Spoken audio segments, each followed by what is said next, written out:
Hi, I'm James and welcome to this review of Butler's printed models FV432 Now there is an accompanying article to go with this which gives the background to the vehicle and also a fictional variation which is the 43276. You can find that on the Cold War Goes Hot webpage and there'll be a link to that in the description. But what I'm going to talk about during the video is the actual model kit. Now you can see there's quite a bit of cleanup to do with this, as there is on most 3D printed models if you've never seen them before. Now I quite like doing this. I found this piece very therapeutic, and in many ways it's a lot easier than actually building up the model from pieces. Not too hard to do.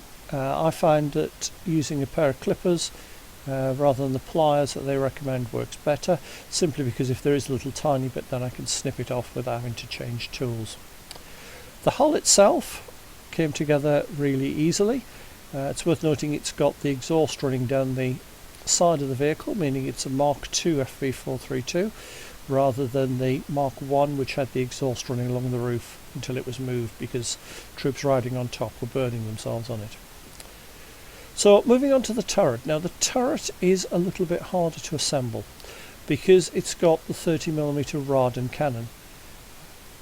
Now this is quite tricky to clip out because being plastic it is very flexible and it's been built very much to scale rather than the oversized versions that you often see in model kits.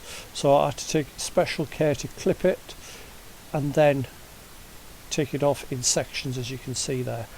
Now I do actually have two of these, and unfortunately I dropped the second one after I built it and it landed predictably straight on the gun, so you will see that one of them does actually have some repair work done to it.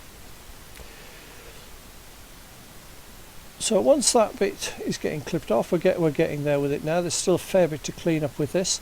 It's not a complex thing to do, it just takes a little bit of time getting all the right sections off because the supports are there to hold it together while it actually prints, because obviously you can't 3D print into empty air.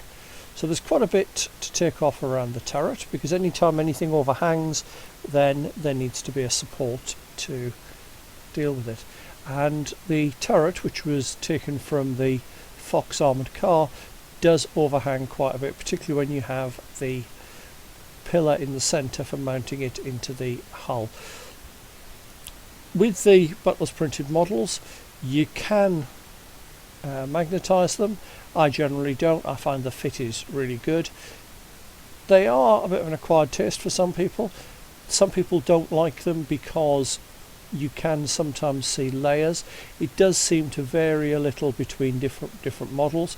The 43230 is surprisingly good, or the version I got was. The standard 432 that you can just see in the background there, I've bought a couple from them.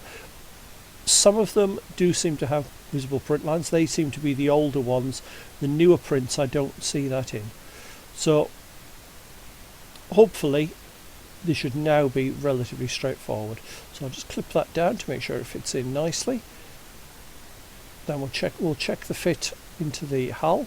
Again, nicely detailed turret, plenty of nice little details in there. Worth noting that the Fox turret you get with the Fox doesn't fit in this, so they are slightly different fittings, just how they built them.